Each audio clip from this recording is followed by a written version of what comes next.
Hello students, welcome to my YouTube channel Anytime Accountancy. Please subscribe my channel and press the bell icon for latest updates. So students, आज हम बात कर रहे हैं dissolution of partnership firm. जो chapter हमारा पहले से चल रहा था उसी की जर्नल एंट्रीज करेंगे आज हम डिफरेंट केसेस में, और 1 मार्क्स के कुछ क्वेश्चंस की बात भी करेंगे। इससे पहले स्टूडेंट्स, लास्ट वीडियो में हमने प्रैक्टिकल क्वेश्चन किया था फुल फ्लैश इसी चैप्टर का, तो उस वीडियो के लिंक आपको नीचे डिस्क्रिप्शन में मिल जाएंगे। सो आज हम बात कर रहे हैं journal entries in different cases on dissolution. So M and N were partners sharing profits losses in ratio 4:3। M और N दो पार्टनर है, उनका रेशियो है 4:3। So pass journal entries in different cases on dissolution. Dissolution के time पर different cases में journal entry pass करनी है हमें। सो केस फर्स्ट की बात करें तो debtors were taken by M ₹20,000। M हमारा एक पार्टनर है और उसने डेटर टेक ओवर कर लिए हैं। डेटर अगर M ने टेकन किए हैं तो इसका मीनिंग फर्म की एसेट्स M ने टेक ओवर किया, तो M का कैपिटल अकाउंट हो जाएगा डेबिट। तो एंट्री होगी M's capital account debit to realisation account 20,000 से। उसके बाद सेकंड केस की बात करें तो on realisation the expenses were paid by N ₹2,000। Realisation expenses यानी कि डिसोल्यूशन एक्सपेंसेस आप जानते हैं, तो वो N ने पे किए। N भी हमारा एक पार्टनर है और वो एक्सपेंसेस N ने पे किए, लेकिन पे करने थे फर्म ने, तो N का कैपिटल अकाउंट हो जाएगा क्रेडिट। तो realisation account debit 2,000 to N's capital account 2,000। Students, अगर हम केस थर्ड की बात करें तो creditors were paid 30,000 at 10% discount. यानी कि क्रेडिटर्स को हमने 30,000 पे करने थे, लेकिन हमने पे किए हैं 10% डिस्काउंट पर। तो एंट्री क्या होगी? एंट्री होगी रियलाइजेशन अकाउंट डेबिट 27,000 से टू बैंक अकाउंट 27,000 की होगी। हमें 10% के अकॉर्डिंग 3,000 का डिस्काउंट मिलेगा। फोर्थ केस की बात करें तो लॉस ऑन रियलाइजेशन वाज 10,500। जब हमने रियलाइजेशन अकाउंट बनाया डिसोल्यूशन ऑफ पार्टनरशिप फर्म के वक्त, तब हमारा लॉस आया रियलाइजेशन पर 10,500।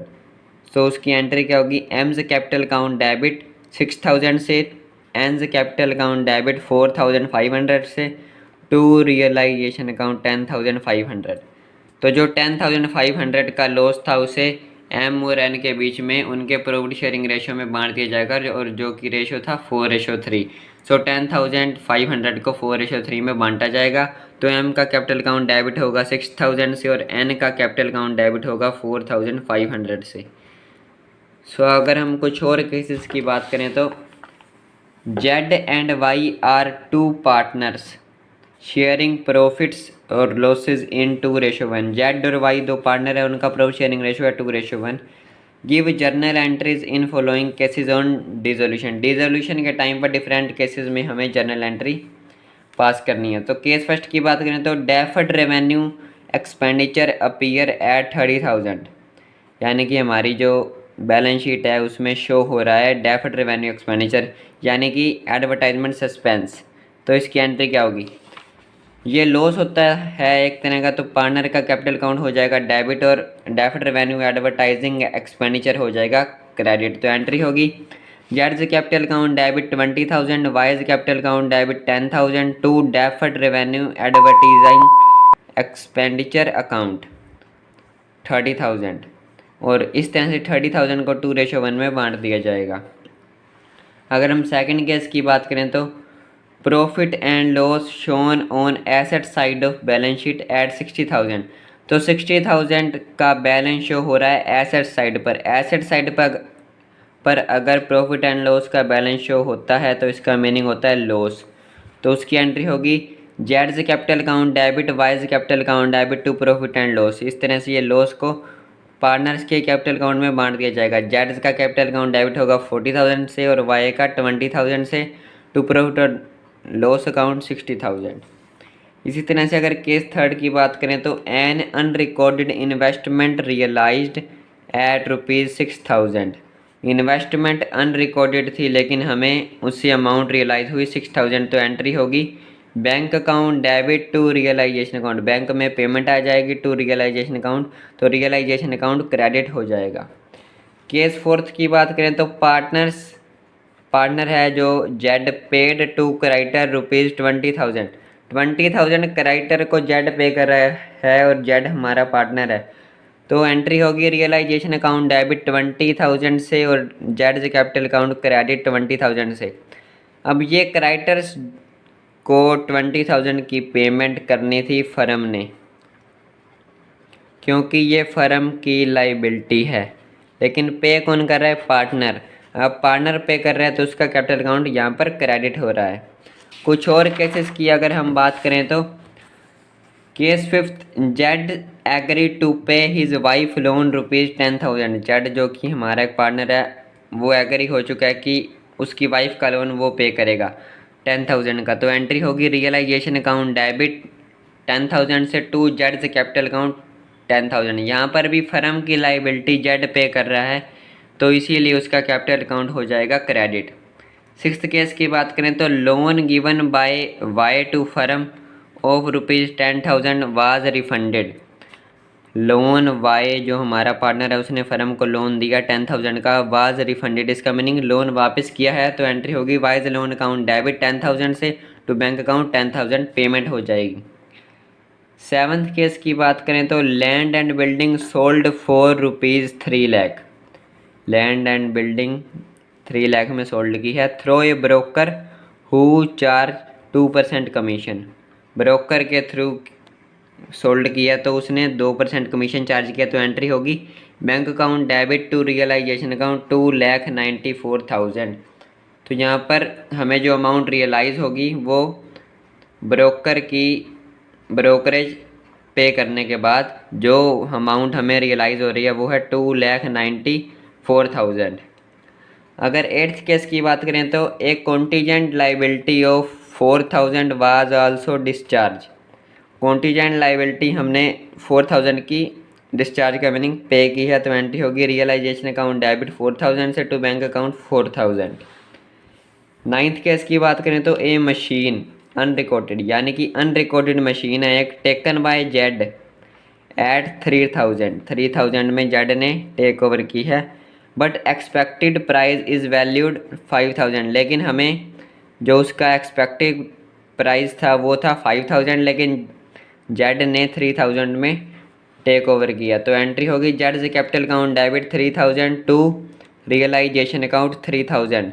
यहाँ पर जेड का कैपिटल अकाउंट हो रहा है डेबिट क्योंकि वो फर्म की एसेट टेकन यानी कि टेक ओवर कर रहा है, इसलिए उसका कैपिटल अकाउंट यहाँ पर डेबिट हो रहा है और रियलाइजेशन हो जाएगा क्रेडिट।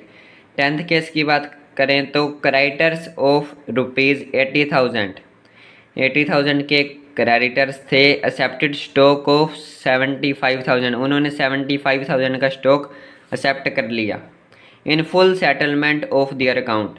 तो यहाँ पर अगर फुल सेटलमेंट की बात हो गई, हमने 80,000 पे करने थे लेकिन क्राइटर्स ने 75,000 का स्टॉक एक्सेप्ट कर लिया, तो यहाँ पर कोई भी एंट्री नहीं होगी क्योंकि फुल सेटलमेंट हो चुकी है उनकी अकाउंट की, तो यहाँ पर नो एंट्री, कोई एंट्री पास नहीं होगी। तो ये तो बात हो गई केसेस की। अब हम बात करते हैं 1 मार्क्स के कुछ क्वेश्चंस की। सो फर्स्ट क्वेश्चन की बात करें तो ऑन फर्म्स डिसोल्यूशन के टाइम पर which account should be prepared at last, कौन सा अकाउंट सबसे लास्ट में प्रिपेयर होता है? तो आंसर है कैश और बैंक अकाउंट, कैश और बैंक अकाउंट सबसे लास्ट में प्रिपेयर होता है। हमने जब लास्ट वीडियो में प्रैक्टिकल क्वेश्चन किया था तो उसमें भी सबसे पहले हमने रियलाइजेशन अकाउंट बनाया था, पार्टनर्स लोन अकाउंट बनाया था, पार्टनर्स कैपिटल अकाउंट थे बनाए और उसके बाद लास्ट में बनाया था बैंक अकाउंट।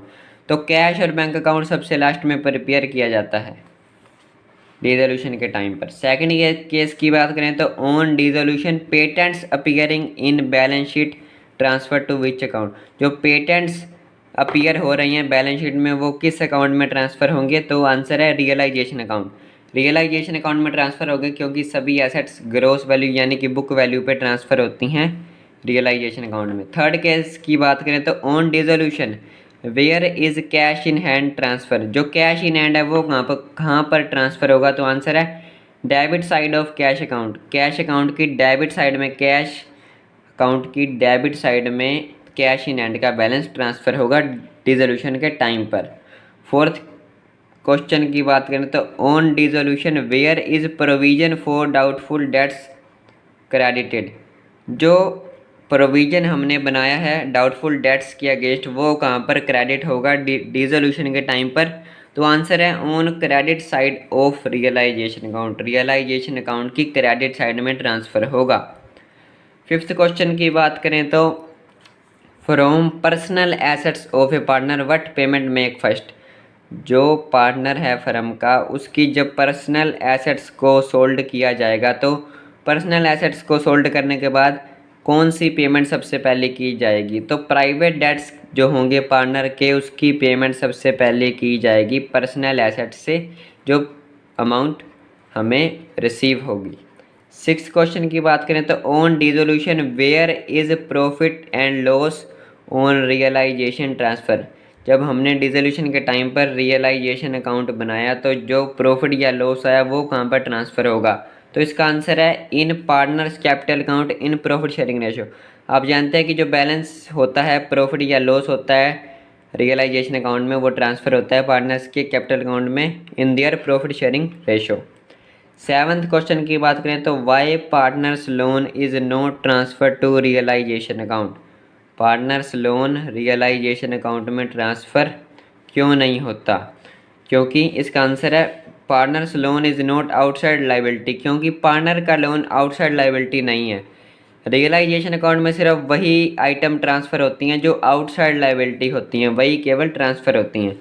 एट्थ और हमारे आज के लास्ट क्वेश्चन की बात करें तो Y wife's loan of partner is transfer to realisation account.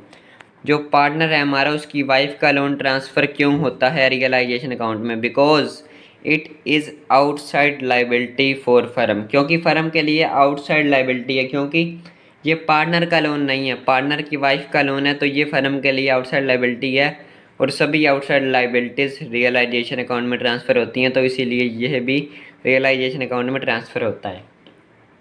So students ये तो बात हो गई है कुछ 1 मार्क्स के क्वेश्चन की। इससे पहले हमने केसेस किए हैं आज। तो इस तरह से हमारा ये जो चैप्टर है डिसोल्यूशन ऑफ पार्टनरशिप फर्म ये कंप्लीट हो चुका है। सो नेक्स्ट वीडियो में हम नए चैप्टर की बात करेंगे जिसका नाम है financial statement of not for profit organisation. Non profit organisation यानी कि एनपीओ की बात करेंगे और उसकी बेसिक थ्योरी करेंगे। और लास्ट वीडियो के लिंक भी आपको नीचे डिस्क्रिप्शन में मिल जाएंगे और इस फुल चैप्टर के लिंक भी आपको डिस्क्रिप्शन में मिल जाएंगे। So thank you.